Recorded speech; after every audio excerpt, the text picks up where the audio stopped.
Good morning students. आज हम पढ़ेंगे AC circuit having inductor only. पिछली क्लास में हमने आपके साथ डिस्कस किया था कि एक ऐसा एसी सर्किट जिसमें एक रेजिस्टेंस होता है या एक ऐसा एसी सर्किट जिसमें एक खाली कैपेसिटर होता है, उस समय करंट और वोल्टेज का रिलेशन कैसा रहता है, किस में करंट आगे चलती है, किस में करंट उसके साथ ही रहती है। और आज हम पढ़ेंगे कि एक ऐसा एसी सर्किट जिसमें सिर्फ एक इंडक्टर रहता है, उसमें करंट और वोल्टेज का क्या रिश्ता रहेगा, आगे कौन चलेगा, पीछे कौन रह जाएगा। So to start with let us suppose that I am having an inductor and it is placed in an AC circuit। ये AC सर्किट में एक इंडक्टर मैंने लगा दिया है। AC सर्किट में E हम जानते हैं कितना होता है, E0 sin omega t। Suppose that we are having an AC circuit which is having an inductor only। Suppose that the EMF is given by E is equal to E0 sin omega t। Equation number 1 लिख देना। उसके बाद हम जानते हैं कि जो induce EMF बनती है एक कॉइल में, वो किसके बराबर होती है, E is equal to minus L into D बटे डी टी ऑफ I। ये हमने पढ़ा था जब सेल्फ इंडक्शन आपने पढ़ी थी। Equation number 2, to maintain the flow of the current in the circuit. इस सर्किट में हमारे करंट फ्लो होती रहे तो क्या होना चाहिए, उसके लिए ये जो हमारी ईएमएफ है ये इक्वल और अपोजिट होनी चाहिए टू द इंड्यूस्ड ईएमएफ, क्योंकि इंड्यूस्ड ईएमएफ जो होती है वो उस काज को अपोज करती है। So for the flow of the current in this circuit E must be equal and opposite to small e, that is the induced EMF, that is E0 sin omega t must be equal to minus L into di बटे dt। Minus minus plus हो गया, आ गया L into d i बटे d t. Is equal to E0 sin omega t।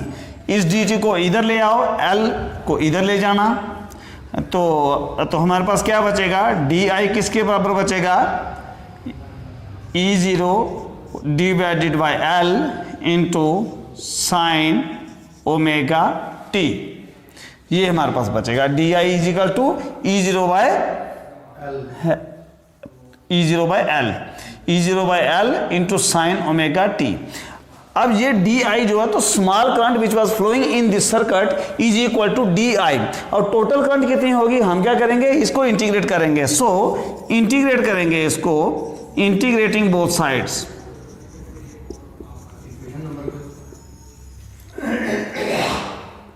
अगर equation number देना चाहें तो दे सकते हैं। Equation number 3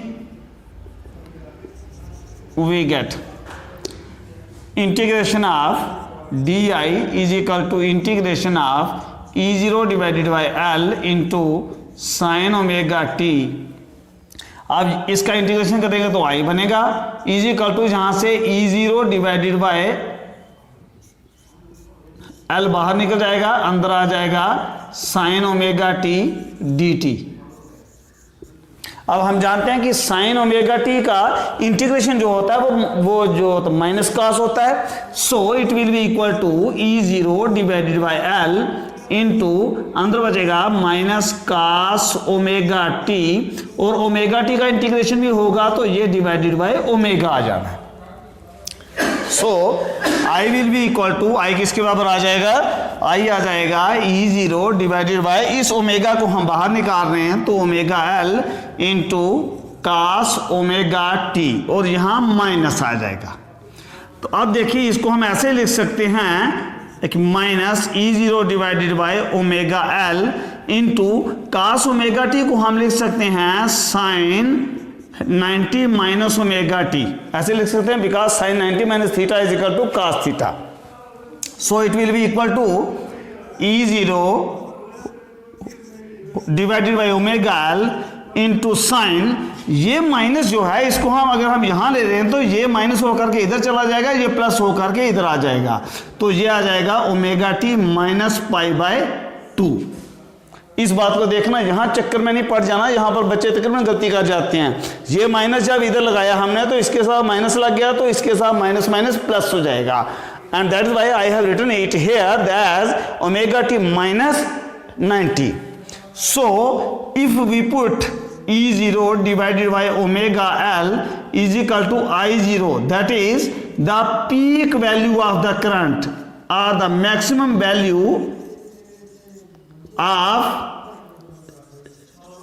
current, and then I will be equal to I0 sin omega t minus 90. What does it means? This is the expression for the current which is flowing in a circuit which is having an inductor only. And now you can conclude that if E is equal to E0 sin omega t, then I is equal to I0 sin omega t minus 90. What does it mean? It means that the current will lag behind the voltage by an angle 90 degree. वो voltage से जो 90 degree पीछे चलेगा। इसकी हम phasor diagram बनाते हैं अभी, कि इसको फेसर डायग्राम बना करके हम कैसे इसको दिखा सकते हैं। देखिए, अब हम जानते हैं कि E जो है E0 sin ओमेगा टी है, तो उसका ऐसा ग्राफ बनेगा, बिकॉज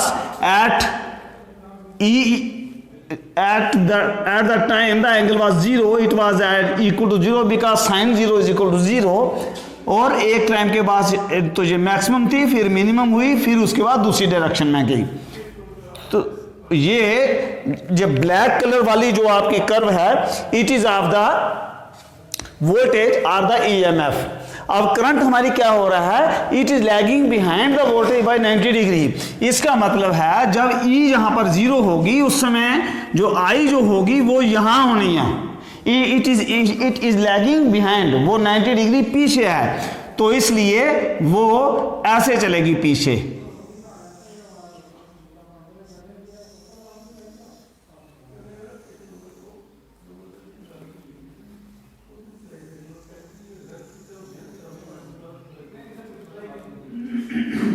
ये आ जाएगी करंट की जो कर्व। अब आप देखें, उस समय जब E की वैल्यू 0 होगी तो I की वैल्यू माइनस की तरफ हो जाएगी, यहाँ के 90 डिग्री पीछे माइनस की तरफ मैक्सिमम हो जाएगी। और जब I बिल्कुल 0 है तो E की वैल्यू मैक्सिमम होगी।